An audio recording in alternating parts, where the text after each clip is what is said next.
Hello friends, this is Mainak, your civil bro, and today we will study about design of roof truss in Etabs and we'll solve using one practical example. First of all, roof trusses. First of all, you have to select the type of the truss. There are many trusses. I'll show you some common types. So up to span of 5 meter, this type of truss is used, and this is also called the king post. So you can see this is this type of the truss. This is the bottom chord, this is the top chord, and these are the internal members which you can see here. And obviously some purlin is given to cover the to take the support for the roof sheet, whichever it is given, and this can be attached to an RCC uh, wall, or sorry, RCC beam or column, or even steel columns. Okay, so it can be anything, it can be supported on that part. Then next, which we are commonly using nowadays in common industrial structures, this is the Howey truss, and this is a single member. So you can see there is a single vertical member on each side. You can use it for spans up to 11 meter. And then we have the double vertical Howey truss and the triple vertical Howey truss. So our main goal will be design of this particular roof truss. You can see the dimensions here, and we'll place it on the RCC columns which we have. But in this particular software, we'll design everything in using steel, or otherwise known as structural steel, so that we can design this truss and then we can put the loads of the supports in the RCC structure. So let's get started with the design of this truss. So first of all, open Etabs, and as you know, click on new model, and when you click on new model, use the built-in settings. I'm going by the Indian code here. We'll design everything using the IS codes. So click on OK, and here next comes the grid spacing. So this is just a practical work. I'll just tell you everything practically. So we have this grids, we have 8 number of grids, and the spacings are different here. So what I will do, I'll take the maximum spacing, which is 4 meters, and use it for everything. And here I will give only 2 layers of columns in this other direction, okay, which is the y direction, so that I can place the trusses or the loads of the trusses on these two particular columns. So here in this, first of all, let's do for the x. So for the x, there will be 8 number of grids, and the spacing will be 4 meters. And in the y direction, since I want the center also, so I'll select 3 grids and I'll give a spacing of 4.1. So 4.1 into 2, it gives us 8.2. So I want 8.2. I just want the center so that I can mirror and everything. Okay, so this is done, and then I'll go here, number of stories 3, and I'll go by the custom story to edit this.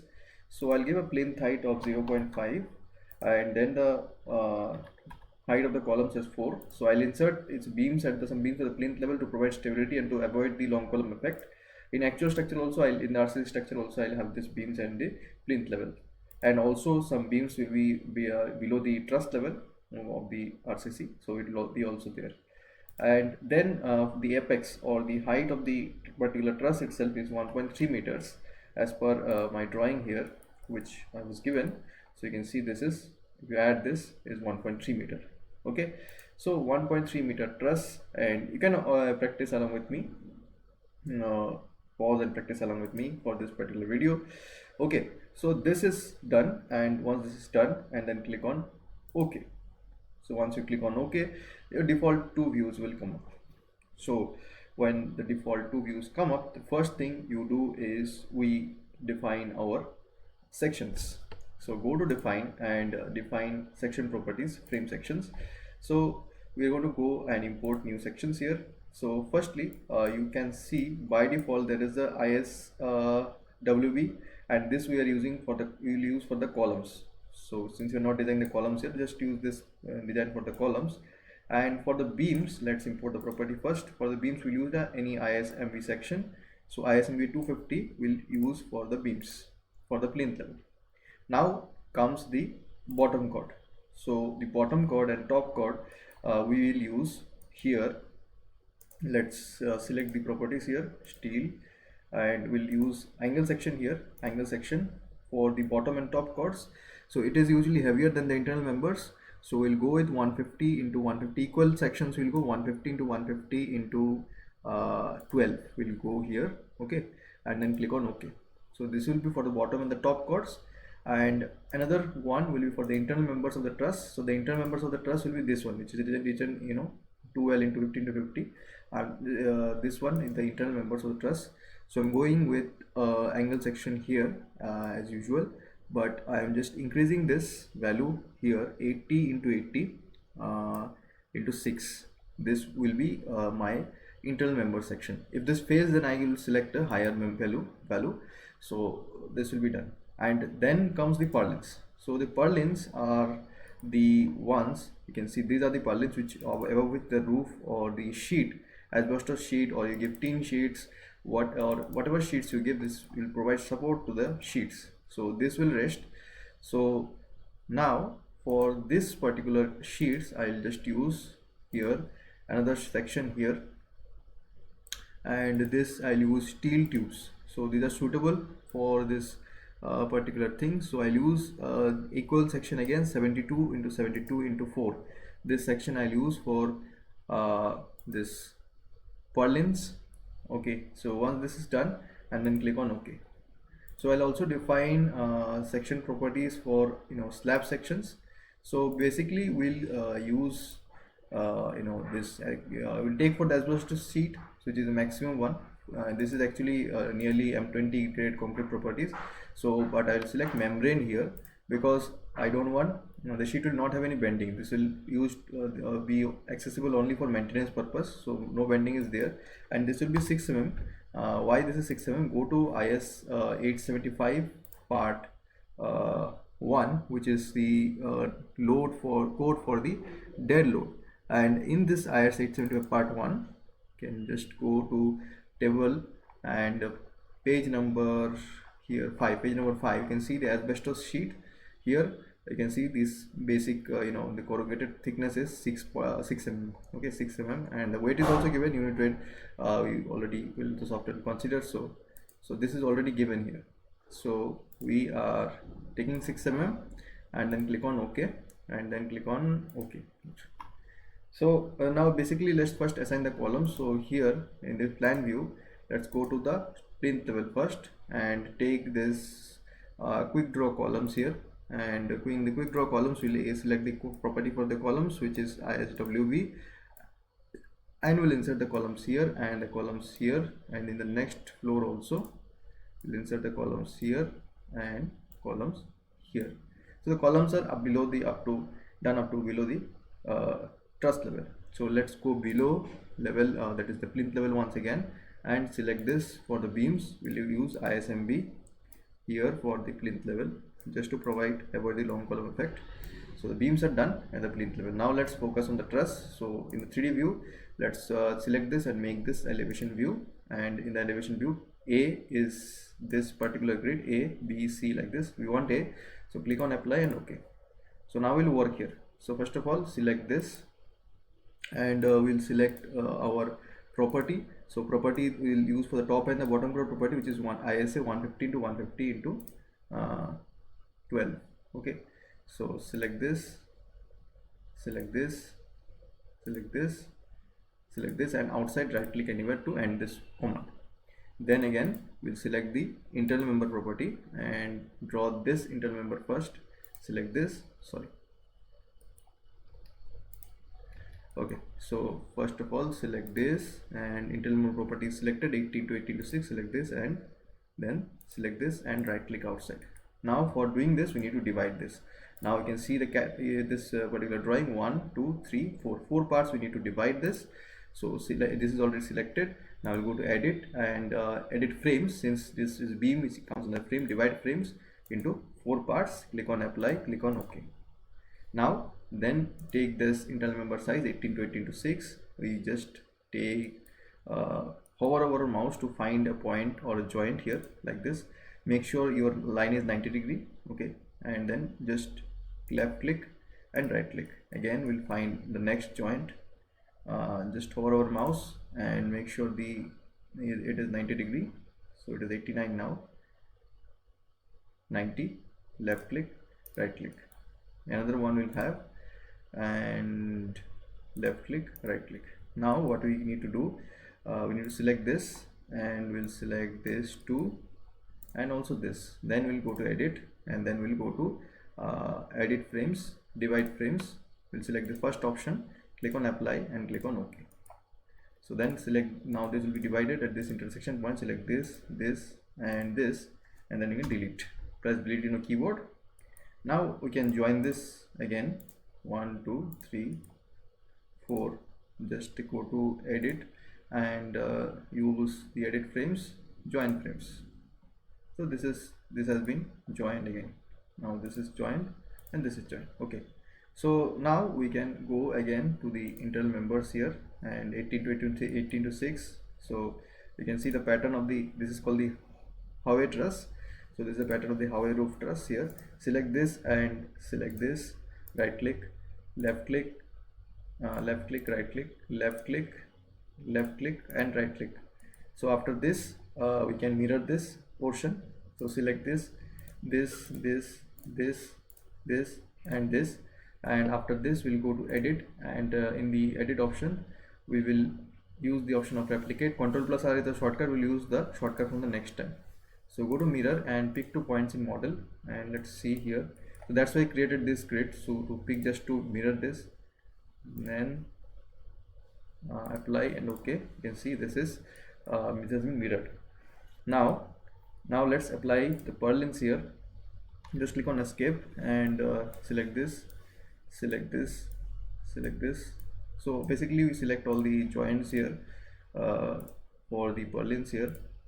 So all the joints are selected, and this will be the point of the purlin. So generally keep the purlin distance between 1 to 1.5 meter. This should ensure an economical design and for the truss. So once this is done, go to edit and go to edit frames. So not edit frames, extrude, and in the extrude direction we go to linear, and you can see all these grids are 4 meter.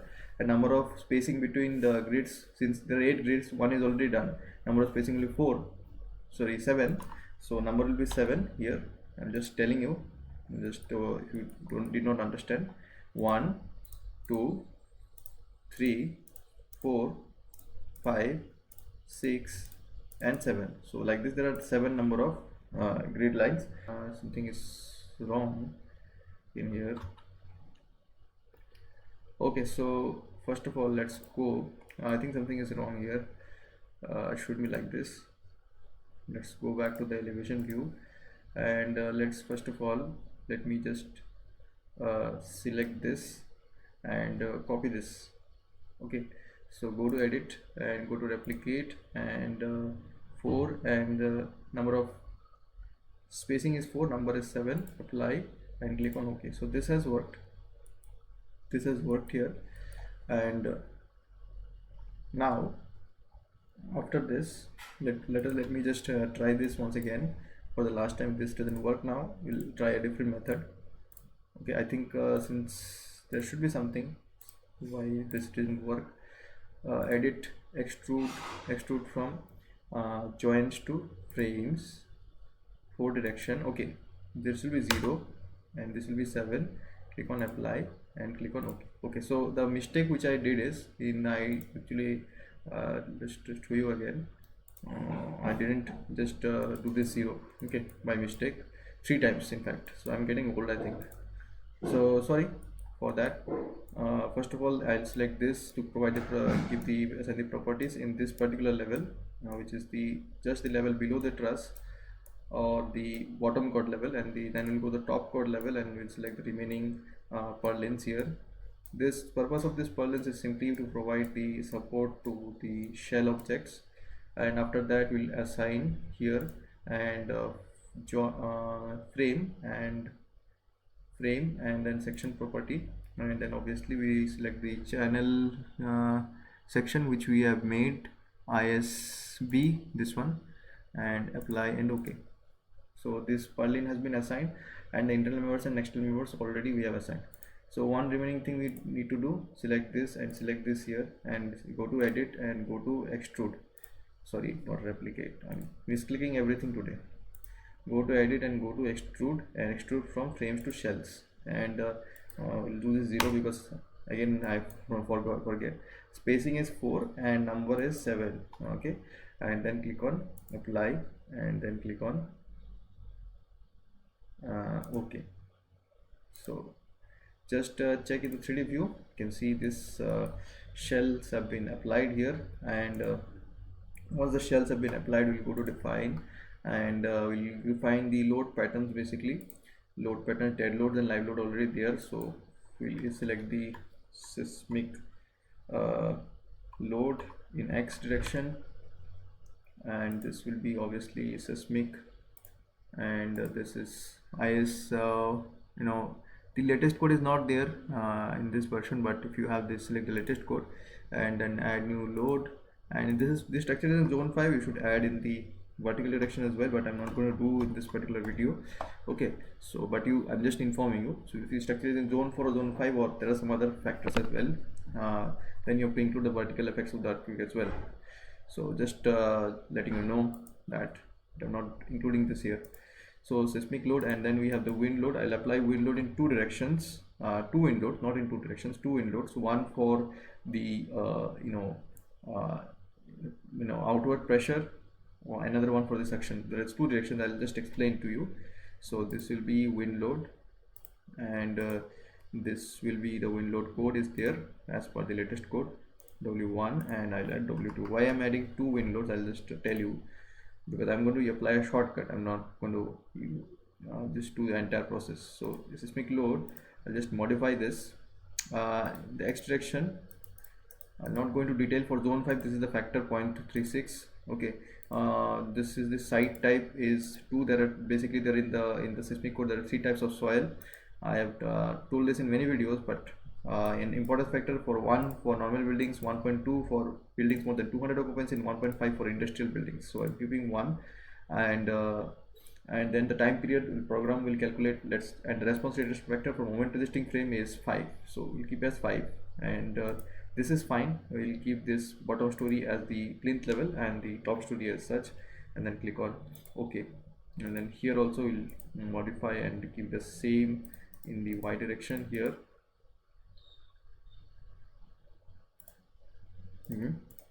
So wind load in this modify this lateral load, and we'll do this second option.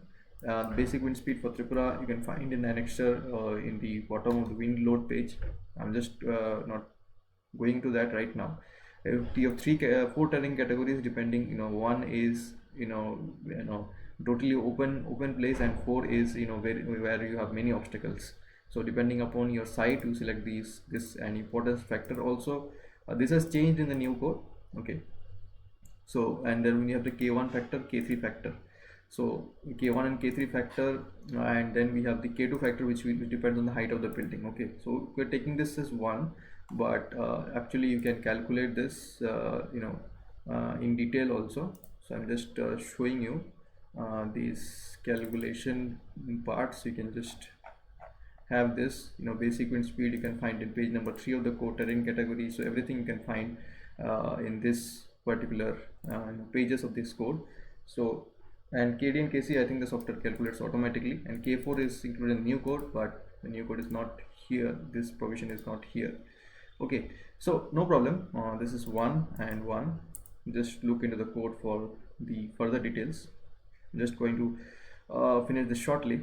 So now click on OK, and for this W2 also modify lateral load. This will be 55, and this will be starting from this level, explosion shell objects, and click on OK. So then click on OK. So and then go to define and load patterns once again to check whether everything you have added are present here or not. So once this is present, then it's OK.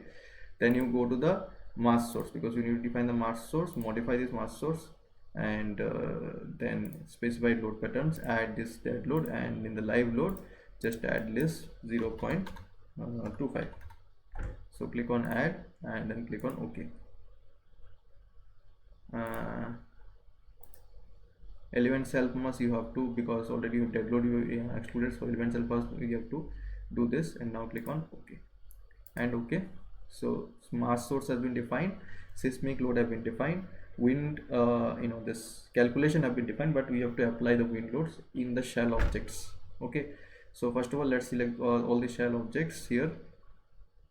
Let's just right click on this and right click and see what is the property assigned. So this property is slab 1. If the property is not assigned, you can assign the property. So now we'll just define the section properties and slab sections, and we'll just edit this slab 1 property. So you can see we had already done this. Okay, I forgot, we already done this. So now we go to select and then select this by properties and by slab sections, and this will select. So all the slab sections will be selected. Now we'll apply the live load. So now to apply the live load, we need the code for the live load, which is 875 part 2. Okay, so 875 part 2. So yeah, in this particular page you'll find this page number 14. So if it depends on the angle of the truss. So in our particular case, the angle of the truss here, see this was 17.6 degree, and this is the height of the an apex, and this is the length here of this particular truss. So we'll follow this particular is first option. In table number 2 is for less than 10 degrees, so we'll follow more than 10 degrees. So we'll follow this particular formula. So 0.75 minus 0.52 gamma square, gamma is equal to h by L, and you can see this calculation here, and by this calculation you find this as 0.7. So what you're going to do is just going to jump on to this, and we're going to select on assign and shell loads and uniform shell loads. Here obviously this is live load and 0.7, and in the gravity direction apply and OK. So now we are going to apply the wind loads here. So if I'm just going to take a shortcut for the wind loads, and I'm going to tell you why. You can go into table number 9 for this roof truss. Above also there is a table that was for the normal rectangular buildings, but this one for the roof truss, if you want to do, if you follow this particular table, basically the wind load has been all calculated in by the program, that is the Etabs itself, and you can also do this in the Excel sheet like I do in STAAD.Pro. So, and after that you have to apply this using some factors. The maximum factor which you can apply is 1. Okay, so here it tells that if you have 0 degree, then d dash. What is d? I can just find in this option here. So if this windward side, it is d, leeward side, it is d dash. Okay, so this is the opposite side. So in d we should apply, if this is 0 degree, then or 45 degree, suppose this is more practical, theta. So if the theta is 45 degree, d will apply 1, and in the opposite direction will apply 0.3. and just look at the magnitude, I'm just looking at the magnitude. And for e, that is the other side, will apply the other two loads, 0.6 and 0.3. But the point is, if you want very much economy, then you can do this, but the maximum load which we can apply, maximum coefficient which you can apply is 1. So instead of, if you have too much work, instead of calculating everything, you can apply a shortcut by which all your structures will be safe. It may be little bit on the higher side, but everything will be safe. Your design will not be failing. So that's why I'm using this shortcut for designing quickly. But if you want to do it in detail, and if structural vetting is done, you need to just go into this, interpolate the results, and properly apply the CP. Okay, I'm done too much talking here. Let's go back to this. So what I'll do, first of all, the first load, I'll just select this. So okay, click on escape. So select this side 1, 2. So this one I consider as the side 1 or the windward side first, 2, 3, 4, and then go to assign and assign the shell loads, wind pressure coefficient W1 for any windward, and this will be 1. Click on apply. Okay, this is applied, fine. And in W1 itself, we'll just do next side as a leeward side. Okay, so both the suction and the pressure will include in this calculation. Both the side, the d dash, e dash, both will include. So now the leeward side will apply 1. Okay, so this is done. Plus positive 1 in both in the windward and leeward side is applied. Now again, what we'll do, we'll use this. Sorry, we'll use this side again. 1, 2, 3, 4, 5, 6, 7, and we'll use W2. This time in the windward direction we'll use -1 and click on apply. And again we'll select this 1 2 3 4 5 6 7 minus 1 in the leeward side. Apply and OK. So what I've done, the maximum force which could act in both the pressure like this and pressure like this, plus 1 and minus 1, I've applied this, so my structure will be safe. But if you want to go by the accurate process, follow this code. And in this code, even for the other end surfaces, that is the side walls, if you just for this particular side is this side and this side and this side, that also you have to consider. But if you are following this process, then your structure will be safe. Okay, since we are taking the maximum. Okay, so we have said much and about this, and we'll go to now define load combinations, and we'll add new load combo. Sorry, just use default load combinations for the steel frame design, and click on OK. And then I'll press F5. F5 is for the to not save this. Okay, P45, and just name this. And F5 is for analyzing the file. Save the file and then analyze the file here, and you can see the analysis done. So once the analysis is done, you can just go and go to steel frame design. So it will design the steel frames for you, and let's see what are the results here. Okay, I think yeah, this purlin is failing here, this particular purlin. Okay, so let's try and select by properties, material properties, not this, select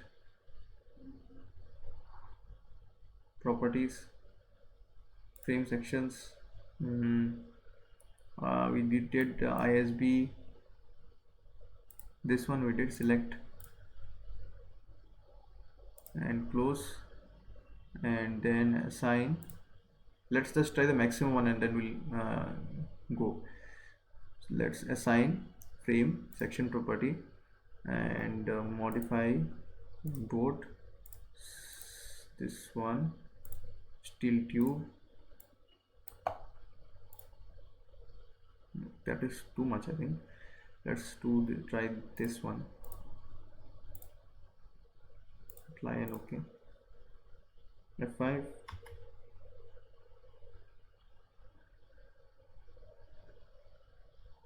Okay.